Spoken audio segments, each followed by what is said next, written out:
So everyone's seeing the Kinsey website, I assume.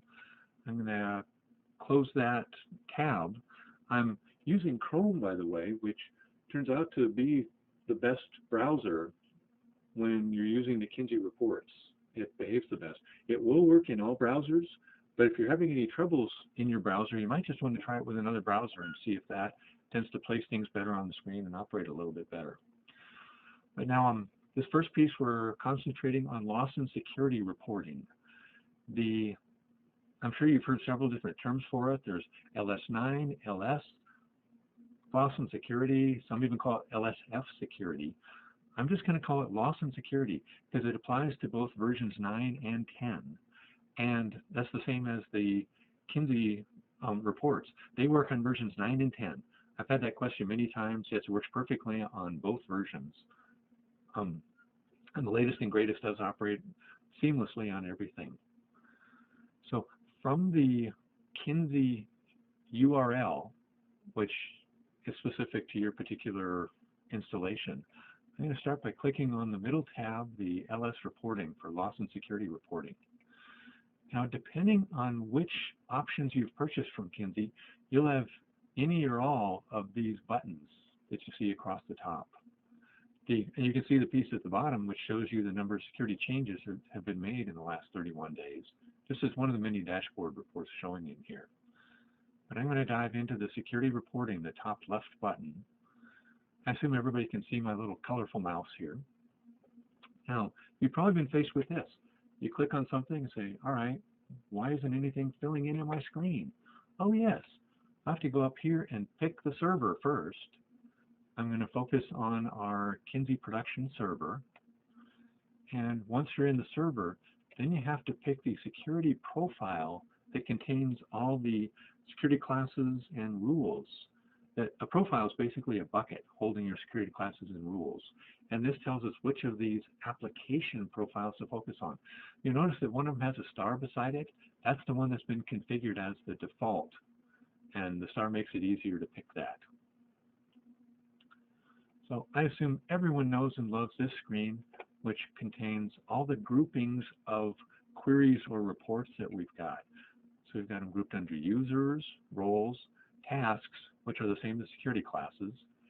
We've got one called statistics, which has lots of interesting stuff we'll talk about in a moment.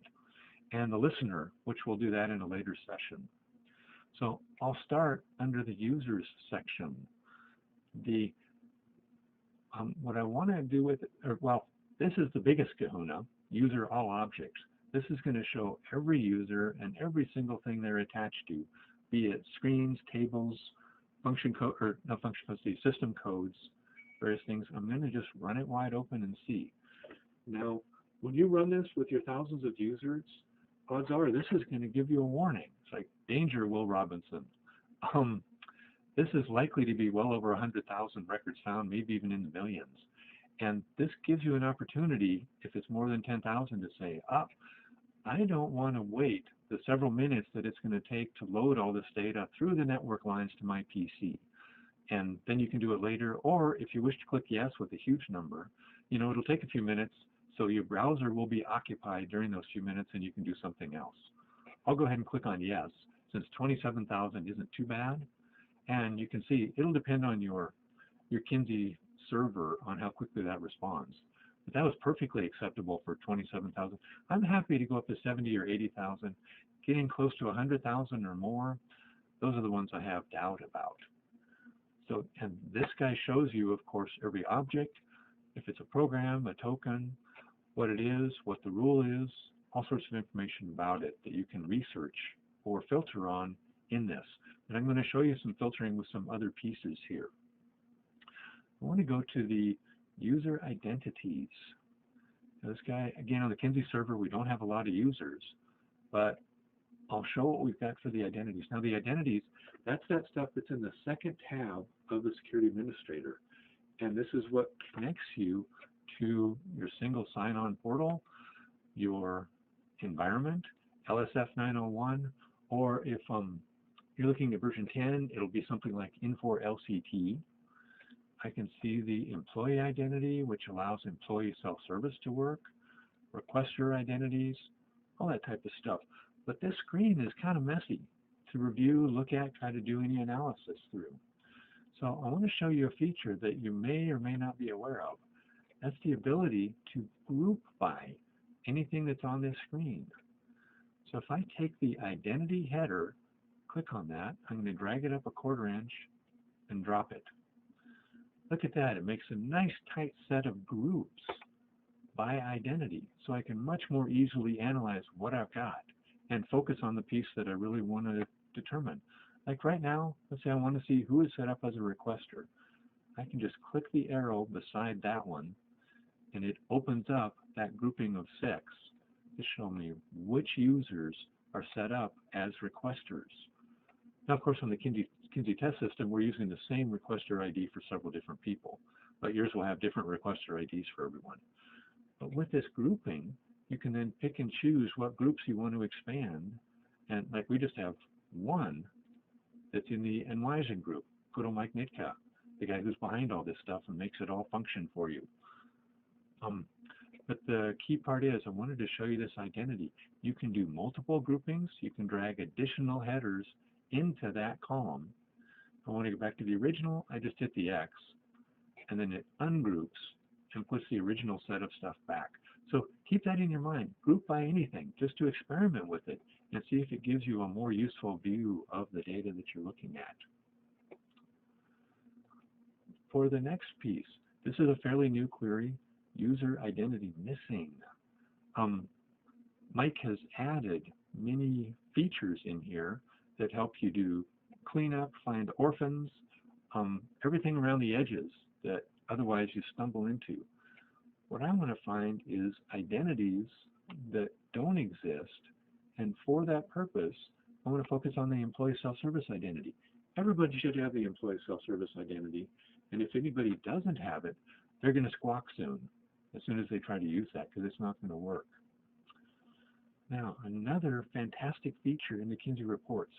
As you may know, you can do equals and type in a value, but I can't remember what the employee identity looks like, if it's just employee or if it was prod_employee, something. So let me see if I can get a better idea. I'm going to go down to advanced. When you're doing your selection criteria, the advanced is a great way to give you a heads up or a head start on what the options are to pick through. I can see with this, it gives me the list of all the identities that are available. I don't have to try to type them or remember what they look like. I can click on the live employee. That's what it was, live_employee. And I can click on multiples if I want. And I can use this add button to select them all. So this screen is a good one to get accustomed to. You can do add all, remove all. I'll show you some more features with this later. But I just want to look at the employee stuff. So I'm going to click on customer and requester and remove those two. So the only one that's selected is employee. And I'm going to run that report. Now, this is for a surprise for a moment. It's like, wait, what are all these things? Oh yes, these are all the administrative IDs that we've created. These are administrative users. They're not real people. So it's easy to skip past the ones that are administrative and not worry about those. But I see 2 real people in here. I can see Bill Thomas and Sammy Christian. They don't have the employee identity. So that tells me that if these people are still employed, I just simply haven't gotten them set up as employees yet or with the employee identity. So I need to go to the security administrator, find out their employee number from HR 11 and add them so that they can start to use employee self-service. At least hopefully get that done before they try to use it and have a problem and come complaining to me.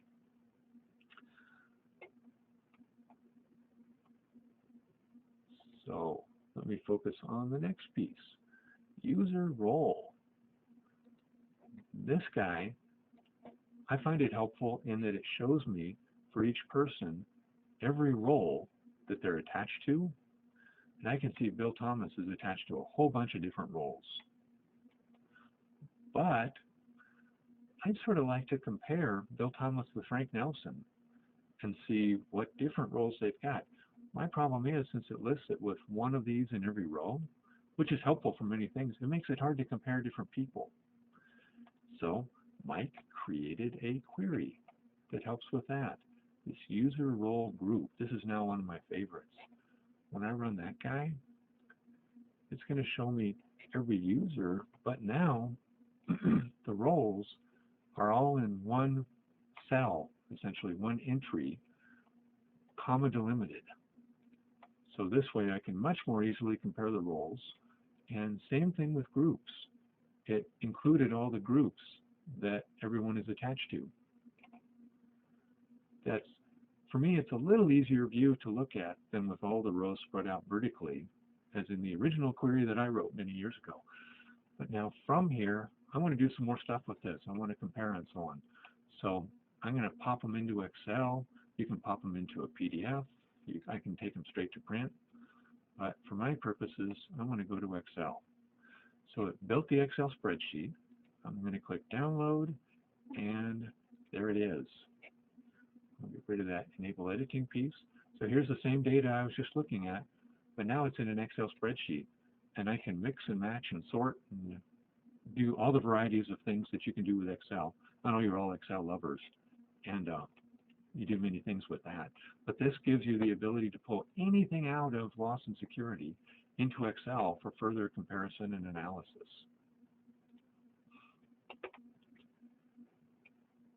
And as you ponder that for a moment, next thing I want to do, I want to look at user attribute settings. So remember the attributes, that's the first screen of the user setup piece in the Security Administrator. It contains all those attributes, which contains their groups, their roles, their name, their ID, their portal role. That to me is a bothersome thing, because portal role can be typed in or has to be typed in. It's not something where you can select from a list. That means it's guaranteed to be inadvertently mistyped occasionally. So I'm using the advanced again, and it gives me the list of all these attributes. So those are the user attributes, again, in the first screen of the user setup. So they should look a little familiar. But no, I don't want product line. I want to get portal role. So I'll scooch that over to the right side so it's selected, and let me run the report. Again, this is just a tiny subset, but I want to look at all the values for portal role that people have put in. And at this glance, I can already see that I mistyped a couple of them over the years. So I'm going to take the attribute value, drag it up a 1/4 inch, and group by. Aha. So this one was mistyped ESS ... XML. Oops, that should have either been EFS.xml or ESS.xml. But now I got to fix that. So I'm going to click the arrow. There he is, Bill Thomas. He's the guy I need to go to the Security Administrator and fix and retype that thing. So it's just got one period. And sure enough, down here at the bottom, I've got EFS.xml. Another typing mistake. So, and that is poor Sammy Christian. Another one I need to go fix. I just need to go in and retype his portal role. So try to commit this one to memory. This is something everybody needs to do, to go into the user attribute settings, use the advanced, focus on portal role, and I'll add that to the side. Or, of course, the other option is, now that I know that portal role is spelled exactly that way, I can just type it in the equals. But I want to run this on portal role so I can get a listing. And with your thousands of users, of course, it'll be a much larger screen. But as soon as you take the attribute value, drag it up a little bit, it's going to group by all those, and the ones that were mistyped will just jump out at you, ready to go be corrected. So I'll leave that there for a minute to ponder. The next guy I want to go to is, this is one of my favorites, the big kahuna. Sorry, I did that quickly. User role task form is what I picked. Every user and every screen they have access to through whatever combinations of roles and tasks they've got. Now, if you run this thing wide open, it's going to be way too big for you to do. So you're probably going to want to do some filtering before you get to there. So I'm going to say no on that. Let me go back And let's say I want to look at my roles. I love this advanced. I'm going to use the advanced. So with this, I'm concerned about the people who have access to HR stuff. So for that, I want to find every role that has HR somewhere in it. So I can use this contains or starts with piece. I want to look at anyone that has HR anywhere in the role name. And I just click add, and it has searched through all the available roles, found every role that has HR somewhere in it, and added that to the right side. So now I'm going to run the report just for those particular roles. And looking at this, I still got 4,400 odd records, more than I care to look at. So let me go back, and I want to mess with the roles that I picked again.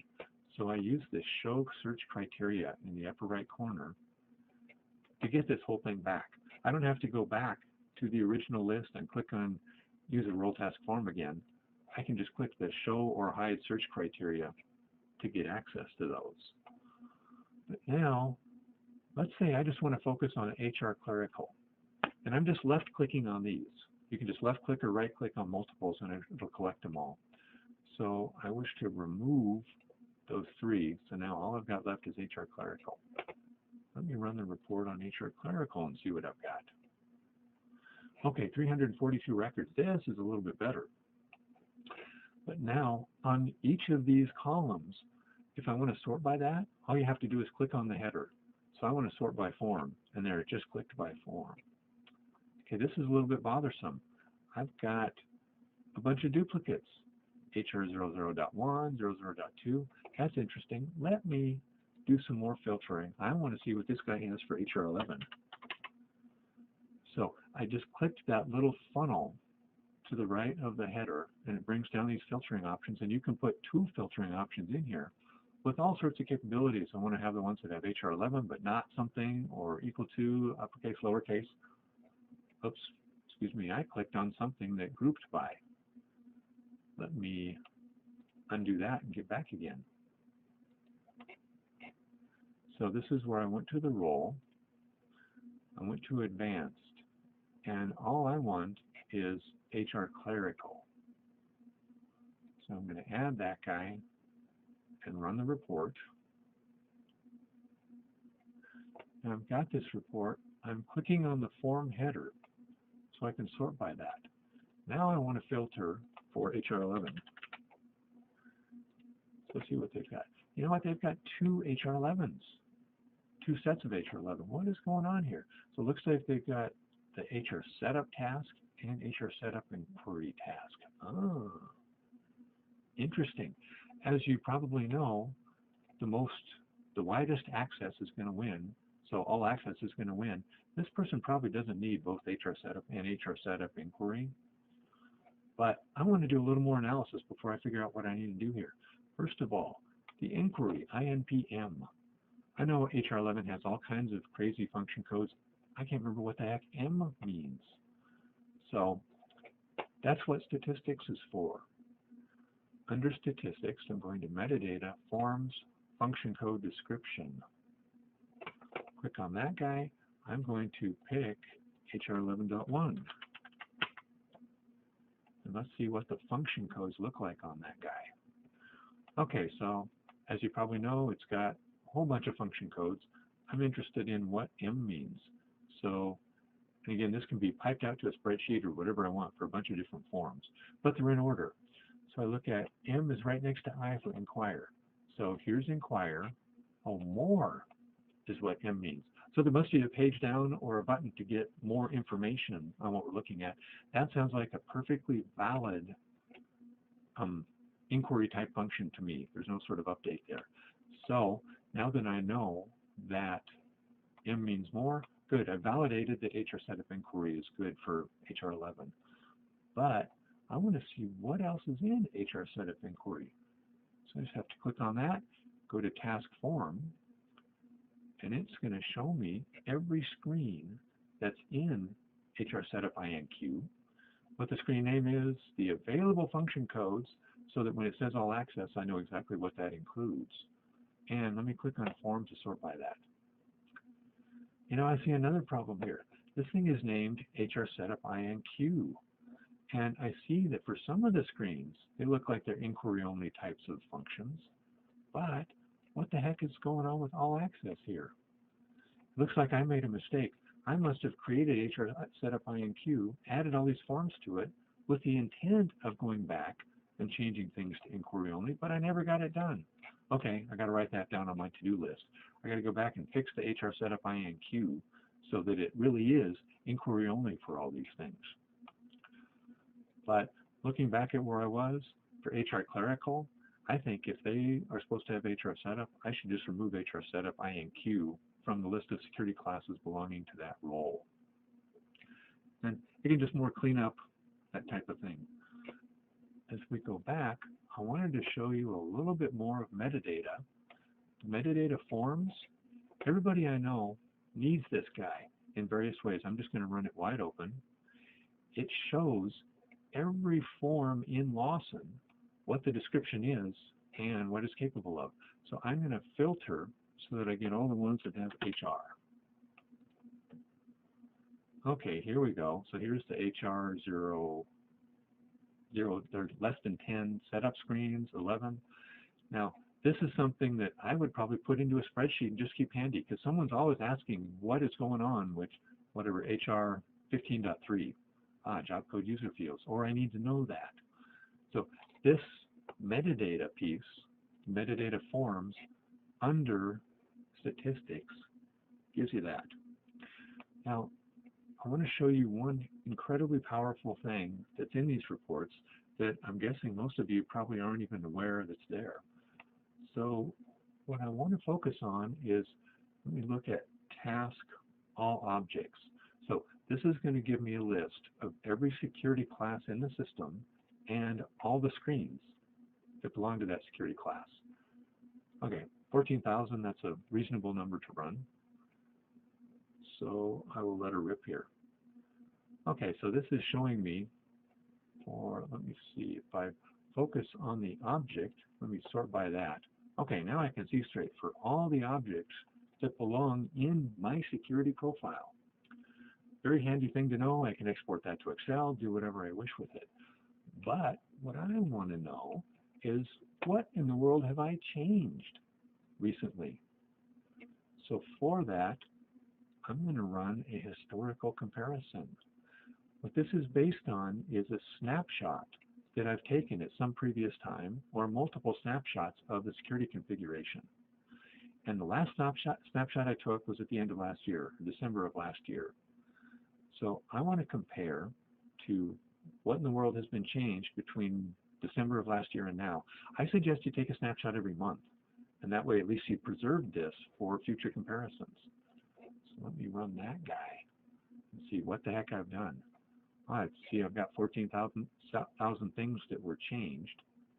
I must have done a lot of stuff in there. What it shows me is the pieces that I have added since that snapshot was taken and the things that I've deleted. I can see Ashanti's test class. So she was doing some work in here. She created a test class that existed in December, but has since removed it. So this gives you an instant comparison of everything that's gone on in the system since the time you took that snapshot. Okay, so in my RQ inquiry security class, I can see that I must have done something to RQ 10.1. And when I see what it's got now, I've got all inquirers plus S and F. Let me see. Oh, by the way, up here in the header, the H indicates that it's from the historical comparison. So what I can see, oh, I see, it was all inquirers when I took that snapshot in December. So since then, Ashanti or I must have added S and F to the all inquirers because those weren't included in the inquiry or the all inquirers function codes. But we need those in the all inquirers types of things. And it shows you with the gold color specifically what items in here I've made a change to since last December. So great way to track and do a quick compare of whatever you've done at any particular time in the past. But there's something in here that I consider even more valuable. Compare profiles. Every client I've worked with has always had a crying need to compare security between test and production. And this does that for you. So currently I'm in our prod and I picked the profile APS. So what I wish to compare with is the on test, and the profile I was working with there was DAV. But this right here, with this compare profiles, you can pick your test or production, depending on what you've connected with, and do an instant comparison with the other. Let me run there and see what the heck I've done differently. Again, a fairly large number. But I can see that, assuming these were the same profile at one point, I can tell immediately what I've added to, now this is the APS production profile on the left. I can see over here it's the DAV test profile that I'm comparing with on the right. DAV did not have HR files PA-dict in it, so this comparison comes up showing that I've added that, and shows you everything that's been added, changed as we saw before, or deleted. These are the items that have been removed since I did that. So I want you to keep this in mind, that, and go experiment with this. Do some comparisons between production and test so you can see what's going on, and then start taking snapshots. We'll show you how to do that in the administration part. But yeah, take snapshots so you can do historical comparisons against your snapshots, both in prod and test, and you can see what has changed since a particular time. Now, I'm just about out of the time that Dan said I'm allowed to talk, but I want to show you a couple more things quickly that help with the cleanup. We've got like users that are active but terminated. If I run this guy, it's going to show me the users that were terminated in HR11 but still have active security records or active configurations in security with identities and all that stuff. So since they were terminated, I should probably delete them out of security. Another piece, users active but no employee record. So this must have been someone who left, retired, whatever, a long time ago. His HR11 record has been deleted, and he's still in security. So this gives me an opportunity to do some cleanup with that. Users without roles. This might be showing me my new users. Well, again, it's all the administrative users, but I can see I don't have any regular users who are missing roles. So that's a good thing. I haven't created any users but forgotten to attach roles to them. Now under the roles, here we have roles without tasks or security classes. On our test system, we have a lot of these, but here you can find if you created a role as an experiment but never hooked it to any security classes, you can spot it in here real quickly and then know what you want to clean up from your security configuration. Or if you have roles that aren't attached to any users, that's very interesting too, because I may have created a role for a particular purpose, and the users that wanted that, they're still crying because I never did connect them to the role that gives them the access that they need. This shows you those orphans. I love being able to clean up orphans with this. Now, let me show you one more of these. Under the tasks, we have unassigned objects. This shows you every orphan in the system, whatever it happens to be. If it's a role that's not connected to anything, if it's a system code that's not connected to anything. And another fun one, if I want to take the object type, let me drag it up and do a quick group by so I can see. Like now, okay, I've got 998 tokens that are not attached to anything. And we probably don't need them, don't use them. Yeah, a whole bunch of the executables that are that way on the ED, stuff under the ED system code, EDI. So various pieces, if you want to look here and see the orphans that just never got touched. So the screen that I live on and love, experiment with all these things, keep trying them. You saw probably some useful things in here that you can test with and do. Don't hesitate to contact us if you have any questions on any of these.